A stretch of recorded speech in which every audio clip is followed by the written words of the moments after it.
Hello, in this tutorial we'll be looking at follow path and collision in Tyflow.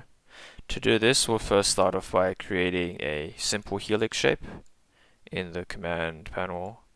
So you click, drag it out, double click to finish it.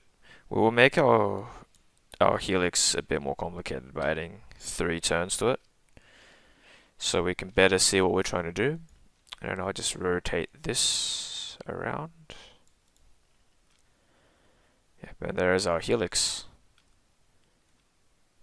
Now I'll start loading in the Tyflow components. To do this, go to standard primitives, Tyflow, click on the workspace to open to enter the Tyflow icon, Tyflow object I mean. Helpers, drop down box, Tyflow, load in a Tyflow icon. I'll put the Tyflow icon here. Oh, we need to rotate this helix first. We need to try and make sure that the Tyflow icon and the start of the helix lines up. And I'll show you why in a second. So put that there. Maybe increase this height by a bit. And then I'll rotate it just a bit more. This is a bit excessive, but it's better. So we'll move you and up. Yep. Alright, now we'll begin loading in the Tyflow editor. So click on the Tyflow icon. In modifiers, open up the editor. In the editor, we'll open up a birth, a position icon, a speed, and we'll just put in a shape. Position icon, we need to select our Tyflow icon. Speed, we'll do a long icon arrow, and we'll choose our icon arrow here. To just test to see if everything is working. Yep, that's perfect. We'll set up a shape as well. Going to 3D, and we'll go with cubes. Just keep it nice and simple. And display, always remember to change the display to geometries. So once that is done, you can see our cubes descending, which is exactly what we want. But we also want our cubes to follow this helix shape here, this helix sort of path. And the reason why we want it to start, the helix to start where the Tyflow icon is, just so it decreases the travel time for our cubes, and it makes it look a lot smoother.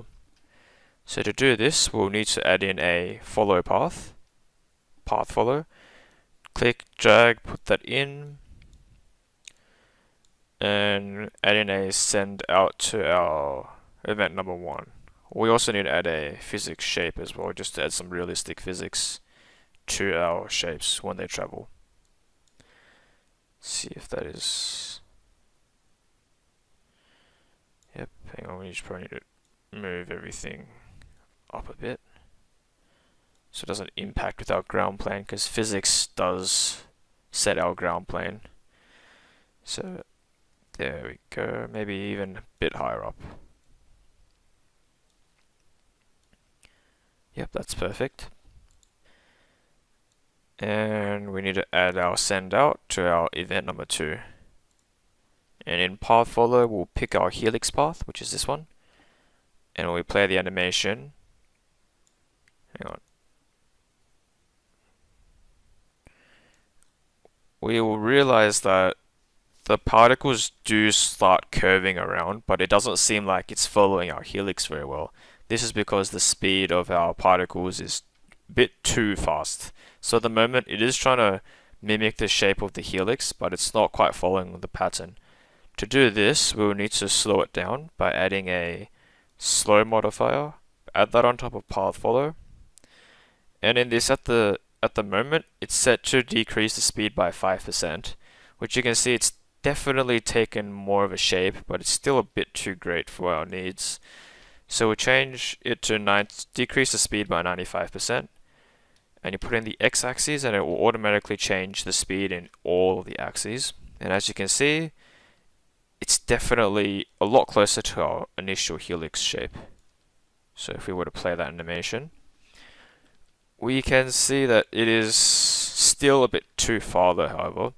To do that, we need to go into our path modifier. We need to change the follow velocity and also the attraction velocity. So in velocity, we'll change it to maybe 10 centimeters. We'll apply that, and it's definitely starting to follow our paths. And in follow, we'll also change it to 10 just to see just to test it. And as you can see, it's perfectly following our helix shape. Although our helix is a bit too tight, so might be a bit hard to see what's going on. So we'll click on this, and we'll change the scale of it. We'll change it on the x-axis to extend it a bit. And as you can see, there we go, our particles are following the helix shape. And then just remember to change the display to our geometry so you can actually see our cubes. So there you go. The particles are now following our set path, which is our helix shape. However, we can make this more interesting by also adding a collision to our pattern here. And to do this, we need to add a physics collision to our path. So we put that underneath path follow, and we need to create a separate event. So we put another physics collision and also a physics shape. And we can also add a Voronoi fracture to symbolize that whenever our particles have hit an object, they will play the shattering animation. So connect that in, and we'll just draw a simple geometry. So in our command panel, standard primitives, create a box. We'll put you here,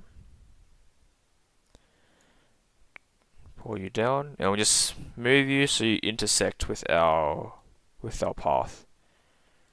So make sure it's intersecting. This might be it's a bit tedious, but it's quite simple. Move you up, and there we go, it's intersecting. And when we play the animation, we'll realize that the cubes unfortunately go right through our object. That's because we haven't actually set the collision yet. So in the physics collision, click on pick and choose our box. And in physics collision in event 2, we'll also pick our box. And as you can see, it is crashing into our cube and breaking, but they are breaking on the top, so we might need to just move this up a bit to make it a bit more clear to what's going on. And there you have it. Our cubes are following the path, hitting our little brick wall here and smashing to pieces. Hang on, and in geometry, we just change this to geometry as well. Make sure all your displays are changed to geometry. So there you go. You can see our cubes basically shattering as soon as they hit the wall.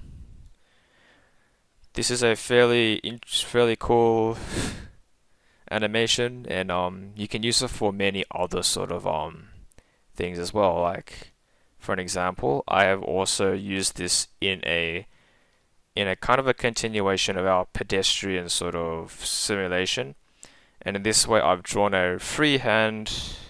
basically a freehand path and a Greeble style cityscape, and when we play the animation, it basically shows our leaves traveling through our little maze of Greeble, and some of them crashing into the geometries while others flow through it, and as they go on, even more will start colliding with our Greeble while others make it through our maze. And it's a pretty useful and cool thing you can do in Tyflow. That is the end of the tutorial. I hope you've learned something and you've enjoyed it. Thank you.